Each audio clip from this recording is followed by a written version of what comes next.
maxaa la Xuseen Bilaal shaqadan Yuusuf gabadha ana dhalay maxaa la dhahaa isinkeeda nunay naanees waa Safiya Xuseen Bilaal shaqadan aliira ma taqaan bool 5 fan ku dhalay habarteedana way dhimatay waagi habarteed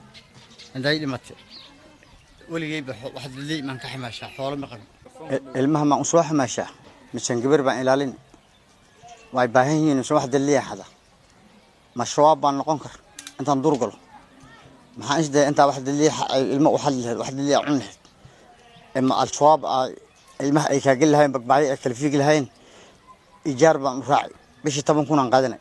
2 kun ana qaato cuna 8 kun biilkan oo baxsanay ma garad ilaahay muxuu ma doorka hatta xoolaha aan ku raaci baan ka cabsooda ya wehel mi gabadhaad intay ku dambeeyay gabadhayda maxaan ku ogaay wiil ani ila dhashay shafaac bilaal la dhahaa liigu sixiro horta gabadhina lagu sixiro si aan aqalkan ma seexan kari aniga dhalo iyo ilaalin cudur saasa ku dhacay ilmahan daan gara socday ilmahada boot suuda egan nin sodogna waan gabadhin iyo guursan rab ani ma guursanay asagna ma guursanay ma ana asag ma askormaan ma dagaalay mar baan iska gelnaan leeyahay uu iska yeelay ana taagnu gabadh gurun saar mas'uulshin dayga soo ka dabagal raamahan dhalin gabadh saa uu jeeday mu gabadh kaarim yaa tawaan dheh ma taqaan sharciyada islaamka gabadh adeerkeed ta la masaxan karo walaalkeed la masaxan karo diinta muslimka ah haysano habarteed inta aqmaadi kula masaxani karto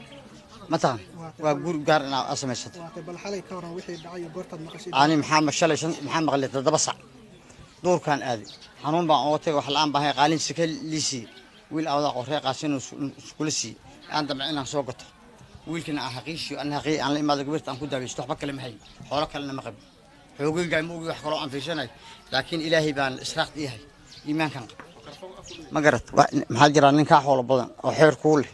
ajis bal sidee loo galay gabadha maxaa loo galay jin baa la gashaday sixir ma taqaan sixir yaa la gashaday walaalkii ogaan lahayna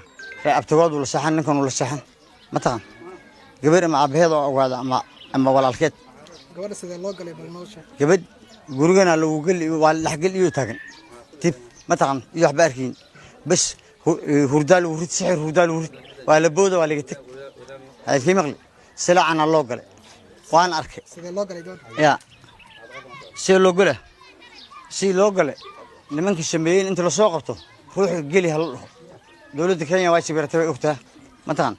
bar ruux gali bal hadalkii inaan waalin in kala ogaada ninka dilay gabadhaadii kufsaday muxuu ahaa gabadha ninku ahay had ila saacadan ana ma sheekari ma taqaan ila saacadan hebel ma dhihi kari laakiin dawladdan raba baaritaan ay ku sameeyso shaki badan waan qab oo degmad axdeed oo ehelka ani aan ka dhashay ma taqaan aan qabaa maxaan rabaa in dawlad aadtiin aniga naftay meel aan ku nabad galan habeenkii ma seexanay naqashka liigu xiri ma taqaan